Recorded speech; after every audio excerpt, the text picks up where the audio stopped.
Hello welcome to our YouTube channel Karo startup. कुछ दिनों से चाय पे चर्चा रुकी थी, उन दोस्तों के संग मुलाकातें रुकी थी। हाँ, जाएंगे अब फिर से उन गलियारों में जहाँ अदरक की खुशबू हमें खींचती थी, जहाँ कुल्हड़ भर चाय के साथ उन दोस्तों के संग चर्चा चलती थी। हाँ, जाएंगे फिर से उन गलियारों में जहाँ चाय पे चर्चा चलती थी। भारत में चाय एक एहसास है, एक दूसरे को बातें बताने का एक जरिया है जो हर सुख दुख में साथ रहता है। मेरे भारत में अगर किसी के घर पे जाओ तो चाय पिलाई जाती है, गम भी चाय के साथ बयां किया जाता है, और अगर कोई खुश खबर हो तो भी चाय पे चर्चा की जाती है। सिर्फ इंडिया में 1 बिलियन केजी चाय पी जाती है और इंडिया में हर कोई एवरेज 2 कप चाय हर रोज एंजॉय करता है। हमारे यहाँ हर चाय पीने वाले की एक कहानी होती है और अब तो चाय पिलाने वालों की भी एक दास्तान बनने लगी है।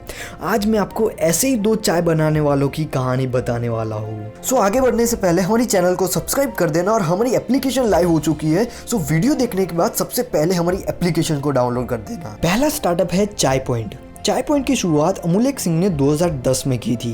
हार्वर्ड बिजनेस स्कूल में पढ़ाई करने के बाद उन्होंने माइक्रोसॉफ्ट में कुछ साल जॉब तो की, पर उनके दिमाग में पहले से ही यही चलता रहता था कि मुझे अपना खुद का बिजनेस करना है, और उसी वजह से उन्होंने सोचा कि मुझे ऐसा स्टार्टअप ओपन करना चाहिए जो पूरे इंडिया की ज़रूरत हो। और अमूल्य सिंह को चाय पीना बहुत पसंद था, और उसी वजह से उन्होंने सोचा कि इंडिया में लोग इतना ज़्यादा चाय पीते हैं, पर अगर मुझे घर के अलावा कहीं पर चाय पीनी हो तो वो ज़्यादातर टपरी पे ही मिलती है, जहां पर मैं अच्छे से बैठकर चाय पीते पीते मीटिंग भी नहीं कर सकता। और अगर इंडिया में कैफे है तो ज्यादातर वो कॉफी के लिए ही है, तो मैं स्पेशली चाय के लिए कैफे बनाऊंगा, जहां पर लोग यूनिक चाय पीने के लिए तो आएंगे ही, पर साथ साथ चाय पीते पीते आराम से बातें भी कर पाएंगे। और यही सोच के साथ उन्होंने चाय के ऊपर एक स्टार्टअप करने के लिए प्लानिंग शुरू कर दी। उन्होंने इंडिया रन्स ऑन चाय, गार्डन टू ग्लास जैसे स्लोगन दिए, और आसाम, दार्जिलिंग जैसी जगह जहाँ की चाय बहुत स्पेशल होती है, वहाँ के खेत में से डायरेक्ट चाय इंपोर्ट करवाई, और उनके शेफ को इतनी अच्छी ट्रेनिंग दी कि वो बहुत स्पेशल और अलग अलग तरीके की चाय बना पाए। उसके बाद उन्होंने 2010 में अपना पहला कैफे बेंगलोर में चाय पॉइंट के नाम से ओपन किया। उन्होंने वहाँ पर स्पेशल चाय के साथ अलग अलग नाश्ता भी ऐड किया,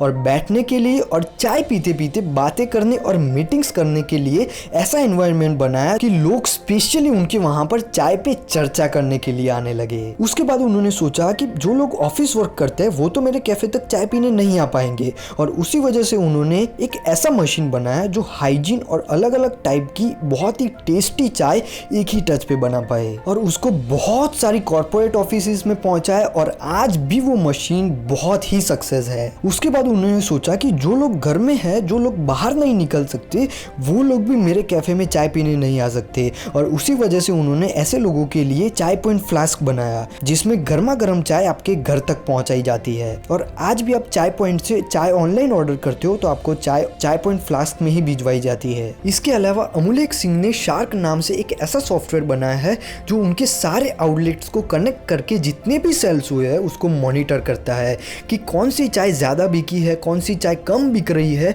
और जिससे वो उस हिसाब से मार्केटिंग कर पाए और प्रोडक्ट्स को इम्प्रूव कर पाए। और ऐसे ही अपनी अलग अलग स्पेशल चाय, अच्छी सर्विस और कस्टमर को अच्छा एनवायरनमेंट देने की वजह से चाय पॉइंट के 150 से भी ज्यादा आउटलेट्स है और 190 करोड़ से भी ज्यादा रेवेन्यू है, और इस चाय वाले को अब तक 223 करोड़ तक की फंडिंग मिल चुकी है। अब मैं आपको दूसरे चाय वाले के बारे में बताने वाला हूँ, जिसका नाम है चायोस। चायोस की स्टोरी भी बहुत अमेजिंग है। चायोस की शुरुआत नितिन सलूजा और राघव वर्मा ने की थी। नितिन बचपन से ही घर पे चाय बनाया करते थे। जब भी कोई स्पेशल डे होता था तब घर वाले नितिन के हाथ की ही चाय पीना पसंद करते थे। आईआईटी में पढ़ाई करने के बाद नितिन सलूजा का प्लेसमेंट ह्यूस्टन में ओपरा सॉल्यूशन नाम की एक कंपनी में हुआ। एक दिन जब वो अपनी वाइफ के साथ डिनर करके होटल से बाहर निकले तब उनको चाय पीने की बहुत इच्छा हुई। वो जानते थे कि यहाँ तो अच्छी चाय नहीं मिलने वाली, पर उस वक्त उन्होंने सोचा कि अगर मैं इंडिया में होता और घर से बाहर होता तो मेरे पास क्या ऑप्शन होता, सिर्फ चाय की टपरी जिसमें जरा सा भी हाइजीन का ख्याल नहीं रखा जाता, टेस्ट हर दिन अलग अलग मिलते और हर रोज एक ही फ्लेवर की चाय चाय पीने को मिलती। इसके अलावा सबका टेस्ट अलग अलग होता है, किसी को अदरक तो किसी को पुदीना तो किसी को इलायची तो किसी को आइस टी और ग्रीन टी पीना पसंद होता है। पर फिर भी टपरी पे एक फ्लेवर या 2 या 3 फ्लेवर वाली ही चाय मिलती है। और उनको यहाँ से एक आइडिया आया कि अगर मैं लोगों को बहुत अच्छे माहौल के साथ, बहुत सारी फ्लेवर के साथ, उनके टेस्ट के हिसाब से चाय सर्व करूं तो लोगों को उनकी मनपसंद चाय के साथ चर्चा करने के लिए पसंदीदा जगह भी मिल जाएगी। और यही सोच के साथ उन्होंने प्लानिंग शुरू की और अपनी वाइफ के साथ इंडिया वापस आ गए। वापस आने के बाद उनकी लाइफ में बहुत सारे क्वेश्चंस थे और बहुत सारे प्रॉब्लम्स भी थे, क्योंकि उस वक्त उनकी वाइफ प्रेग्नेंट थी और उसके साथ साथ उनके पिताजी भी उनकी इस डिसीजन से खुश नहीं थे, क्योंकि उनका ये मानना था कि मेरे बेटे को पढ़ाया, उसके बाद उसकी अच्छी जॉब भी लगी और अब वो इंडिया वापस आकर चाय बेचेगा और टपरी पे 10 रुपए की चाय मिलती है और तेरी इतनी महंगी चाय कौन पिएगा। इसके अलावा दूसरा स्ट्रेस ये था कि बहुत सारे पैसे इन्वेस्ट करने के बाद भी स्टार्टअप फेल हुआ तो मेरे बेटे या बेटी का बॉर्न होने के बाद जब खर्चे बढ़ेंगे तब मैं क्या करूंगा। पर उनको खुद पे और खुद की मेहनत पे बहुत ज्यादा विश्वास था और उसी वजह से उन्होंने उनकी वाइफ को मॉम डैड के घर पे भेज दिया, जिससे वहां पर उनकी ठीक से देखभाल हो पाए। और नितिन अपने दोस्त राघव के घर पे चले गए जो चायोस के दूसरे फाउंडर भी है। दोनों ने 8 महीने तक बहुत ज्यादा रिसर्च की कि चाय की कौन सी वैरायटीज रखेंगे, किस तरीके से उसको बनाएंगे, क्या क्या प्रोडक्ट रखेंगे और ब्रांड को कैसे बिल्ड करेंगे और कस्टमर कैसे आएंगे। ये सब कुछ होने के बाद उन्होंने 2012 में DLF साइबर सिटी गुड़गांव में चायोस नाम से अपना पहला आउटलेट ओपन किया। उस वक्त नितिन खुद चाय बनाते, उसको सर्व भी करते और बिलिंग भी करते, जिससे कस्टमर रिव्यू लेकर वो चाय को इम्प्रूव कर पाए।